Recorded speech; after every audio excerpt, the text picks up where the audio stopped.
Assalamualaikum warahmatullahi wabarakatuh. Kami dari kelompok 4 ingin mempresentasikan atau menjelaskan modul 2 yaitu Basic Sleep dan End Device Configuration. Oke. Assalamualaikum warahmatullahi wabarakatuh. Kenalkan, kami dari kelompok 4. Saya bernama Muhammad Haifaz Zanubila. Saya bernama Adi Harun. Saya bernama Salim Syariful. Saya Ika Zagraini. Saya Lili Semayang Sri. Saya sama-sama Kira Yati. Di presentasi kali ini kami akan membawakan modul 2 yaitu Basic Switch dan End Device Protocol Configuration.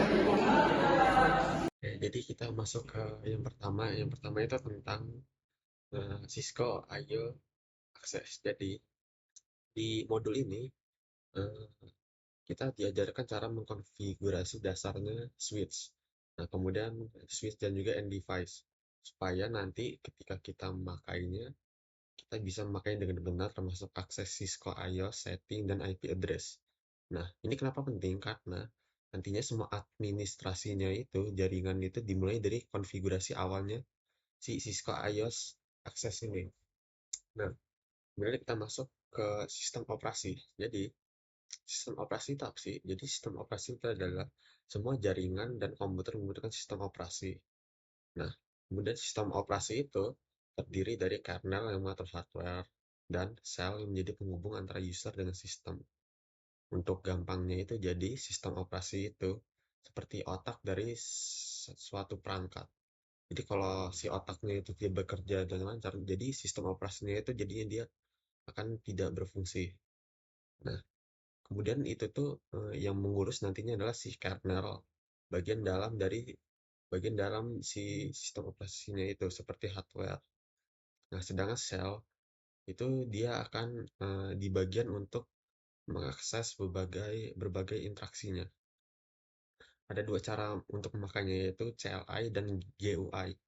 Nah, kemudian kita bahas GUI. GUI itu apa? Jadi GUI itu adalah tampilan berbasis icon, menu, dan jendela. Contohnya yang sering kita pakai sehari-hari yaitu Windows dan Android yang sering kita temuin ya. Nah, tapi si GUI ini dia mempunyai keterbatasan dan bisa error.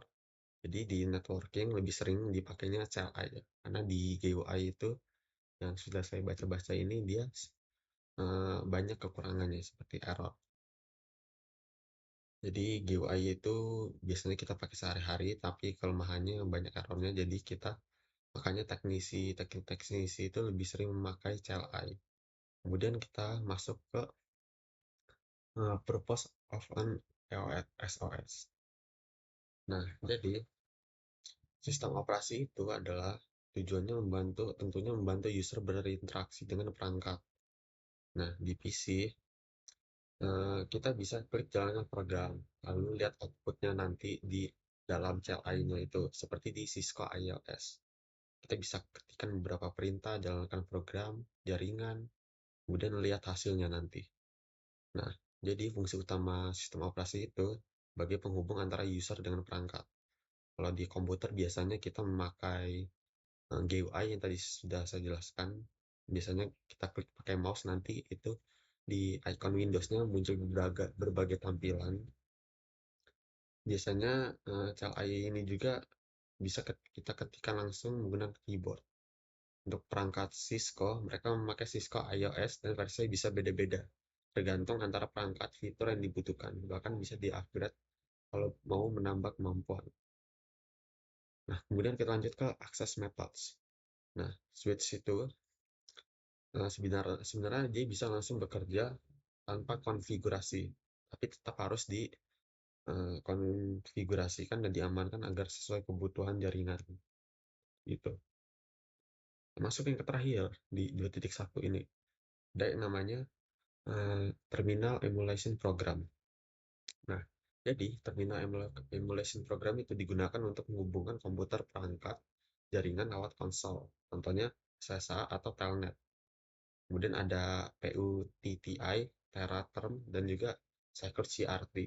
Jadi kalau kita mau mengkonfigurasi router atau switch, kita butuh aplikasi khusus yang disebut terminal emulator. Aplikasi ini dipakai buat connect ke perangkat jaringan, bisa lewat kabel konsol atau jaringan. Nah, seperti itu untuk yang 2.1 tentang Cisco IOS Access. Assalamualaikum warahmatullahi wabarakatuh. Izin memperkenalkan diri, nama saya Safa Sartika Putri Arianti dari kelas 2B dengan NPM 2578256. Di sini saya akan mengerjakan tugas dari matkul jaringan komputer. Materi yang saya jelaskan yaitu navigasi iOS. Yang pertama ada mode perintah utama. Mode perintah utama dalam topik sebelumnya kita mengetahui bahwa semua perangkat jaringan memerlukan OS dan dapat dikonfigurasi menggunakan SLI. Sebagai fitur keamanan, perangkat lunak Cisco iOS memisahkan akses manajemen ke dalam dua mode perintah, yaitu yang pertama mode exe pengguna. Mode exe ini memiliki kemampuan terbatas, tetapi berguna untuk operasi dasarnya. Dan yang kedua ada mode exe istimewa. Mode exe ini untuk menjalankan perintah konfigurasi. Administrator jaringan harus mengakses mode exe istimewa ini. Oke, selanjutnya ada mode konfigurasi dan mode subkonfigurasi. Untuk mengkonfigurasi perangkat, pengguna harus masuk ke mode konfigurasi global yang disebut mode konfigurasi global. Nah, masing-masing mode ini memungkinkan konfigurasi bagian atau fungsi tertentu dari perangkat iOS. Di sini ada dua mode subkonfigurasi umum meliputi mode konfigurasi saluran dan mode konfigurasi antarmuka. Saat digunakan mode diidentifikasi oleh prompt baris perintah yang unik untuk mode tersebut. Secara default, setiap perintah dimulai dengan nama perangkat. Oke, selanjutnya ada navigasi antar mode iOS. Berbagai perintah digunakan untuk masuk dan keluar dari command prompt. Untuk beralih dari mode exe pengguna ke mode istimewa, gunakan perintah aktivitas. Gunakan perintah aktifkan maksudnya.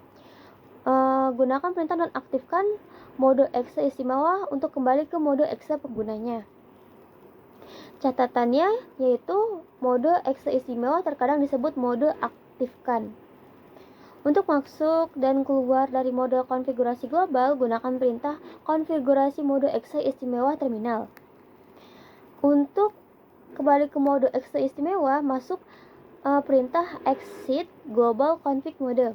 Ada banyak mode subkonfigurasi yang berbeda. Misalnya, untuk masuk ke mode konfigurasi baris, kita bisa menggunakan perintah baris diikuti dengan jenis dan nomor baris manajemen yang ingin kita akses.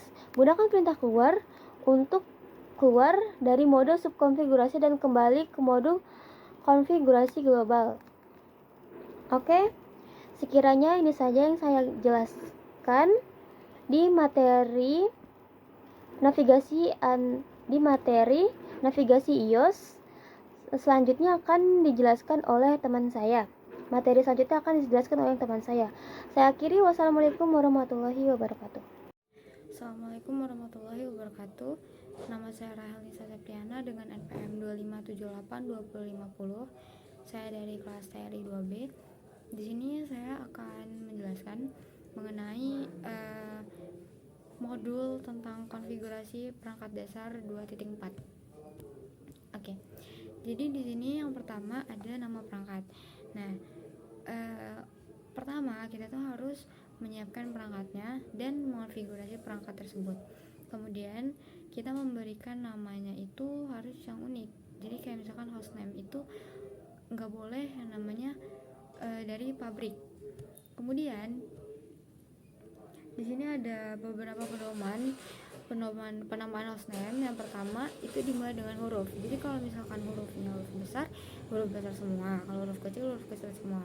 Kemudian dia tidak mengandung spasi, lalu diakhiri dengan huruf atau digit. Kemudian dia bisa menggunakan, jadi dia tuh kalau huruf-huruf semua, kalau angka semua.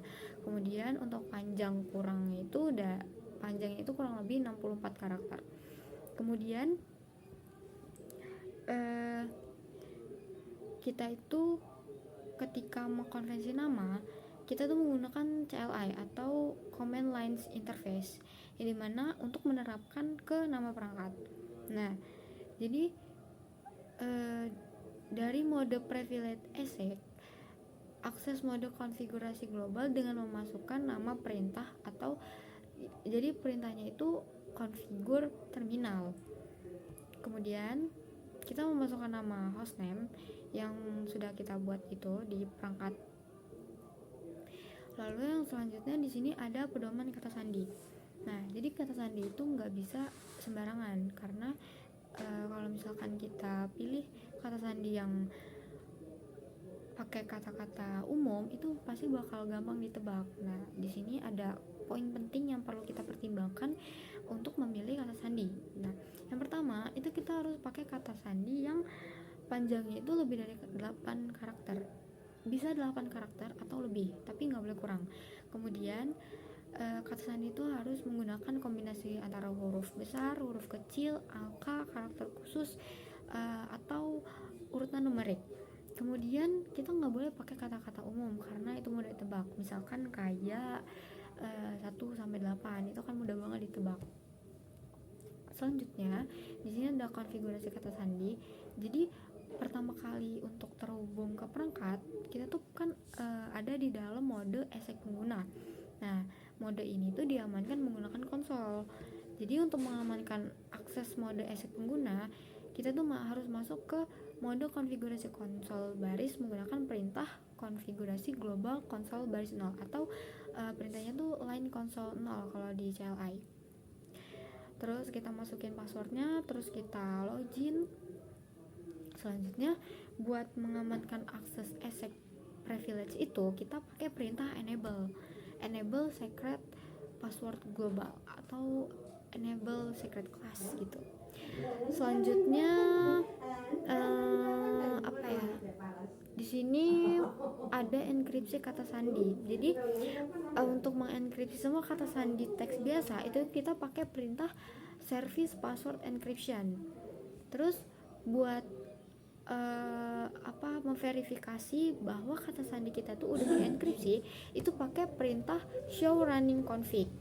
Nah, terus di sini ada pesan spanduk atau banner. Jadi banner ini tuh gunanya buat ngasih tahu kalau perangkat itu cuman bisa diakses sama personal atau sama organisasi. Nah, untuk perintahnya masukin perintah banner motd authorize access only. Oke, mungkin itu aja yang bisa saya sampaikan dari konfigurasi perangkat dasar. Terima kasih. Assalamualaikum warahmatullahi wabarakatuh. Di sini saya akan menjelaskan materi modul 2 konfigurasi switch dan end device, lebih tepatnya di bagian 2.5 yaitu configuration file. Jadi konfigurasi file itu pertama itu disimpan dalam RAM dan VRAM dan NVRAM. Jadi JUS itu memiliki 2 tempat penyimpanan utama agar file itu dapat terkonfigurasi sementara gitu. Misalnya di bagian running configuration atau RAM itu tuh bersifat sementara, jika listrik mati ya semua akan hilang. Terus untuk yang permanen yaitu NVRAM atau bisa disebut startup configuration itu bersifat permanen. Nah, file ini bakal dibaca saat switch dinyalakan gitu kalau misalnya disimpan di dalam NVRAM. Terus cara konfigurasi file dengan cara melakukan 3 command ya, atau the big 3 commands. Jadi pertama kita masuk ke dalam CLI dulu, terus kita bisa show running config itu untuk menampilkan apa saja yang aktif sekarang. Terus copy running config startup config itu tuh untuk perintah paling penting untuk menyalin kerjaan atau tindakan apa saja yang sudah kita lakukan dalam CLI itu. Terus yang kedua itu adalah array startup config. Ini itu digunakan jika ingin mereset switch ke pengaturan publik. Ini disertai dengan perintah reload. Nah, terus yang ketiga backup ke file text. Jadi administrator jaringan itu biasanya nggak catat dalam perangkat doang, tapi juga di secara nyata, secara file text gitu. Dengan menggunakan metode login pada aplikasi seperti PU, PTY atau Teraterm. Terus prosesnya itu tinggal aktifkan logging, terus ketik show running config dan matikan logging. Terus restore. Cara mengembalikannya itu sangat mudah, cukup copy paste isi teks tersebut kembali ke terminal pada mode configuration terminal. Terus sekian dari saya. Wassalamualaikum warahmatullahi wabarakatuh. Assalamualaikum warahmatullahi wabarakatuh. Perkenalkan, nama saya Iman Nuraini dengan NPM 25782041. Di video kali ini, saya akan menjelaskan 2.6 yaitu alamat IP. Penggunaan alamat IP adalah cara utama agar perangkat dapat saling menemukan dan membangun komunikasi ujung ke ujung di internet. Perangkat akhir seperti komputer, laptop, printer jaringan, telepon VoIP, hingga kamera keamanan semuanya harus dikonfigurasi dengan alamat IP. Secara teknis, struktur alamat IPv4 disebut dengan notasi desimal bertitik. Alamat ini direpresentasikan oleh 4 angka desimal antara 0 sampai 255. Namun, alamat IP tidak bekerja sendirian. Selain IP, kita membutuhkan subnet mask untuk membedakan bagian jaringan dari bagian host. Selain itu, ada juga default gateway, yaitu alamat router yang digunakan agar perangkat kita bisa mengakses jaringan jarak jauh atau internet. Berpindah ke sisi fisik, komunikasi jaringan sangat bergantung pada antarmuka perangkat dan kabel yang menghubungkannya. Setiap antarmuka fisik memiliki spesifikasi standar yang mengidentifikasinya. Ada 3 jenis media jaringan utama. Yang pertama terdapat kabel tembaga, serat optik, dan nirkabel. Pemilihan media ini tidak bisa sembarangan. Kita harus mempertimbangkan jarak transmisi sinyal, kondisi lingkungan, kecepatan data, serta biaya instalasi. Saat ini, Ethernet menjadi teknologi jaringan lokal atau LAN yang paling banyak digunakan. Saya akhiri. Wassalamualaikum warahmatullahi wabarakatuh. Oke, baik, di sini saya yang bernama Salim Tompul dengan NPM 2578253. Di sini saya akan melanjutkan materi yang dijelaskan teman saya. Saya akan menjelaskan di bagian 2.7.1. Oke, langsung saja masuk ke 2.7.1, yaitu konfigurasi alamat IP manual atau statis. Bagian ini menjelaskan cara memberikan alamat IP secara manual pada perangkat akhir atau end device seperti PC. Langkah utama masuk ke properti TCP atau IPv4 pada pengaturan jaringan. Komponen yang diisi. Ada 4 komponen yang diisi, yaitu yang pertama IP address, yaitu alamat unik perangkat. Yang kedua subnet mask atau yaitu menentukan batas jaringan. Yang ketiga default gateway, yaitu alamat router agar perangkat bisa keluar ke jaringan lain atau internet. Yang keempat DNS server, yaitu penerjemah nama domain atau seperti www.cisco.com menjadi alamat IP. Kapan digunakan? Biasanya untuk perangkat yang alamatnya tidak boleh berubah seperti server atau printer. Oke, selanjutnya masuk ke 2.7.2. Di sini yaitu saya akan menjelaskan bagian konfigurasi alamat IP otomatis atau DHCP. Konfigurasi manual tidak efisien untuk jaringan skala besar. Disinilah DHCP atau Dynamic Host Configuration Protocol berperan. Cara kerja DHCP itu yaitu perangkat meminta alamat IP secara otomatis ke server DHCP. Yang kedua itu ada keuntungan. Halo teman-teman, saya Lilis Mayangsari. Di sini saya akan melanjutkan pembahasan dari teman-teman saya, yaitu Verify Connectivity atau proses konfigurasi dan pengujian koneksi pada jaringan sederhana yang terdiri dari 2 switch dan 2 PC.